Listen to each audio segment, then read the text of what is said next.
Car loan चाहिए तो दिवाकर व्यास है ना, अभी कॉल करें 9926413303। सबसे कम ब्याज दर पर नई व पुरानी कार पर लोन उपलब्ध है। हमारा पता है कुमाऊं ऑटो पार्ट्स के ऊपर अजाक थाने के सामने, महाराणा प्रताप बस स्टैंड के पास, मंदसौर। मंदसौर जिले के भानपुरा स्थित ज्योतिर्मठ अवांतर शंकराचार्य पीठ की करोड़ों रुपए की कृषि भूमि पर जालसाजी का मामला सामने आया है। वर्तमान जगत गुरु शंकराचार्य स्वामी ज्ञानानंद जी तीर्थ महाराज ने इस संबंध में सिविल जज भानपुरा की अदालत में दीवानी बात दायर किया है। ये भूमि लगभग 2.5 हेक्टेयर 6 एकड़ है। आरोप के अनुसार 1998 में ब्रह्मलीन हो चुके मठ के पूर्व प्रबंधक स्वामी सुंदरानंद तीर्थ के नाम का दुरुपयोग किया गया। उनके स्थान पर केशव आश्रम उर्फ केशवानंद नामक एक फर्जी साधु को खड़ा किया गया। मृत संत को दस्तावेजों में जीवित दिखाकर उनके नाम से कई रजिस्टर्ड बिक्री पत्र तैयार किए गए। इसके बाद यही जमीन 2 स्थानीय कारोबारी किसानों को और एक शिक्षण समिति को हस्तांतरित कर दी गई है। वादी का आरोप है कि स्थानीय भूमाफिया कुछ राजस्व कर्मचारियों, गवाहों और पंजीयन कार्यालय की मिलीभगत से फोटो और हस्ताक्षर का दुरुपयोग किया गया। न्याय के लिए आए हुए हैं न्यायालय परिसर में। क्या है, थोड़ा सा बताने का कष्ट क्या है? ज्योतिर्मठ अवांतर भानपुरा पीठ की कृषि भूमि थी जी गुरुदेव, जो सुंदरानंद जी के नाम से थी जी जी। और उस भूमि को कोई दूसरे सुंदरानंद जी बना करके फर्जी बेचान हुआ है। जी जी वास्तविक में जो असली सुंदरानंद जी थे जी। उनकी तो 1998 में ही शरीर पूरा हो चुका, उनका देह पूर्ण हो चुका है 1998 में। जो सुंदरानंद जी असली सुंदरानंद जी थे उनकी 1998 में वो ब्रह्मलीन हो चुके, उनका शरीर पूरा हो चुका। उसकी जगह दूसरे सुंदरानंद जी तैयार किए गए फर्जी तरीके से कूट रचना के अंतर्गत इस कार्य के लिए दावा पेश किया हुआ है उस भूमि को प्राप्त करने के लिए। ये भूमि कहाँ की गुरुदेव? ये अपना गांधी सागर जाते हैं, संग्राम घाटा से पास में चैनपुर हमीरगढ़ इलाके में। इस प्रकार से षड्यंत्र बनाया है पूरा इन्होंने। उसमें जो सुंदरानंद जी के नाम भूमि क्रय की गई थी, हमारा संन्यास हुआ था 1995 में। उसके बाद 1996-97 में ये भूमि क्रय की गई थी। मेरे नाम का कोई आईडी नहीं था जी।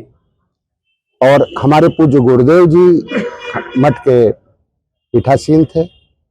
इस हेतु से वो सुंदरानंद जी मठ में पहले से एक संत वयोवृद्ध विराजते थे, उनके नाम से भूमि क्रय की गई थी।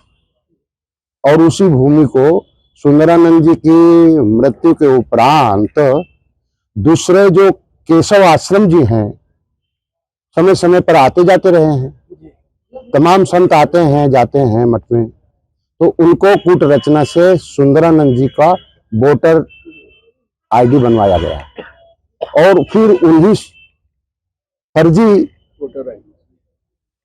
सुंदरानंद जी, जो फर्जी सुंदरानंद जी बनाए गए, उनके द्वारा हमारी समस्त उस कृषि भूमि का बेचान हुआ। हमारी थोड़ी उसमें भूमि अभी धोखे से रह गई है, धोखे से रह गई, नहीं ये लोग उसको भी बेच देते। मठ का बहुत लंबा इतिहास रहा है, तो और इसके बावजूद आपको न्यायालय में प्रशासन ने कोई कार्रवाई नहीं करी। इस संबंध में आप गए थे कि क्या हुआ? प्रशासन को बहुत लिखा, लेकिन प्रशासन ने मेरे बयान के कागज पर आज तक अभी साइन नहीं हो पाए।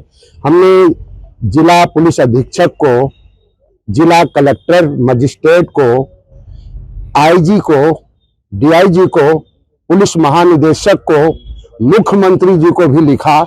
इसके साथ साथ भानपुरा पीठ में 1995 में आने के बाद मेरे ऊपर जानलेवा हमला हुए, कई बार मेरे ऊपर हमले हुए। हमको एक बार मेरे सुरक्षाकर्मी सिपाही की हत्या हो गई, हम उसमें घायल हो गए थे। अभी ऐसी स्थिति बनी हुई है कि हमारे और हमारे उत्तराधिकारी स्वामी वरुणेन तीर्थ पर भी हमला चालू हो गए हैं। सरकार का ध्यान अभी कहाँ है, उनकी आंख कहाँ पर है? सबसे पहले तो मैं मानता हूं कि पुलिस प्रशासन की ओर से, गोपनीय शाखा की ओर से जो सत्यापन सत्य जाना चाहिए, वो ना तो राज्य में पहुंचा है ना केंद्र में पहुंचा है। हम 5 मई 2019 को युवाचार से शंकराचार्य के रूप में पदेन हुए लेकिन आज तक जो पूर्ण शंकराचार्य जी को सुविधाएं राज्य सरकार और भारत सरकार से प्राप्त होती आई हैं, वो अभी तक सुरक्षा बढ़ा करके ये हमको उपलब्ध नहीं करा पाए। जबकि जो सुरक्षा प्राप्त थी उस सुरक्षा में भी हमारे ऊपर अनेक अनेक राज्यों में हमले होते आए हैं, और यहां तक कि रहा बहुत से राज्यों में हमले तो हुए, लेकिन हमने जब शिकायत डाली तो हमारी शिकायत को नहीं लिया गया। हमने एक शिकायत 14 मार्च 2020 को पुलिस थाने में दर्ज कराई, वो उसकी प्रति सत्यापित हमको आज तक नहीं मिली हुई है। 14 मार्च 2020 को थाना प्रभारी भानपुरा के नाम से हमने पत्र दिया हुआ था।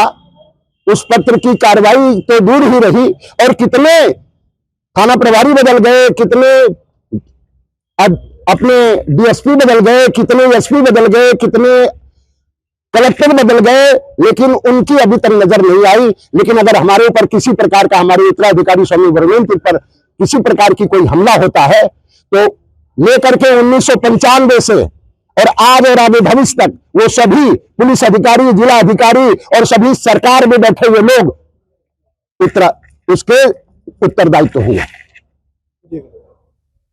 भानपुरा पीठ शंकराचार्य जी ने न्यायालय में प्रस्तुत होकर एक अपना दावा प्रस्तुत किया है, क्या मामला है, इसका पूरा संक्षेप में। न्यायालय में आज स्वामी जी पधारे। भानपुरा मठ शंकराचार्य मठ की जमीनें चैनपुरे और भानपुरा में है, और वो सन 1996, 97, 98 में खरीदी गई थी मठ के द्वारा। उक्त भूमियों को 2011-12 तक वो स्वामी जी के और मठ के नाम पे चली।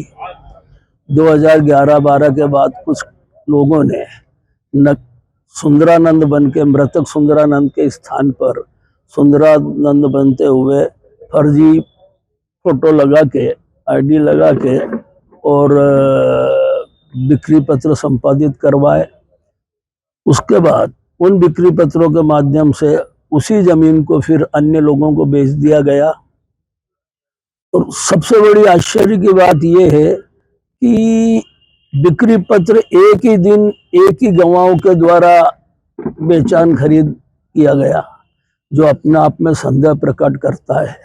दूसरा जो है, तो दूसरे बिक्री पत्र भी जो हुए वो भी एक ही दिन हुए।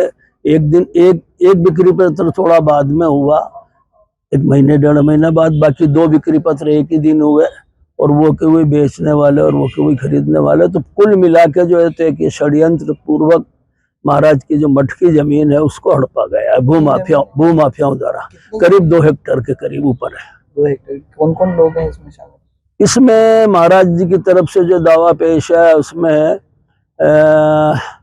गोविंद प्रसाद पिता ब्रजनंदन उपाध्याय निवासी भानपुरा, उनका लड़का श्रीनाथ पिता गोविंद प्रसाद उपाध्याय, एक राधे श्याम पिता कंवरलाल गुर्जर। पहले इन लोगों की रजिस्ट्री हुई, इसके बाद इनने नाकोड़ा शिक्षा समिति के जो नाहर परिवार, दीपिका नाहर और सुमेर नाहर के नाम से जो है तो बिक्री पत्र संपादित हुए, और उनके द्वारा वहाँ जो है तो फिर आज स्कूल का निर्माण किया गया है। उसको डिमोलिश करने और फर्जी रजिस्ट्रियों को रद्द करवाने के लिए महाराज जी की ओर से दावा प्रस्तुत मेरे द्वारा किया गया है। क्या शुभ नाम है आपका? महेश भटनागर एडवोकेट।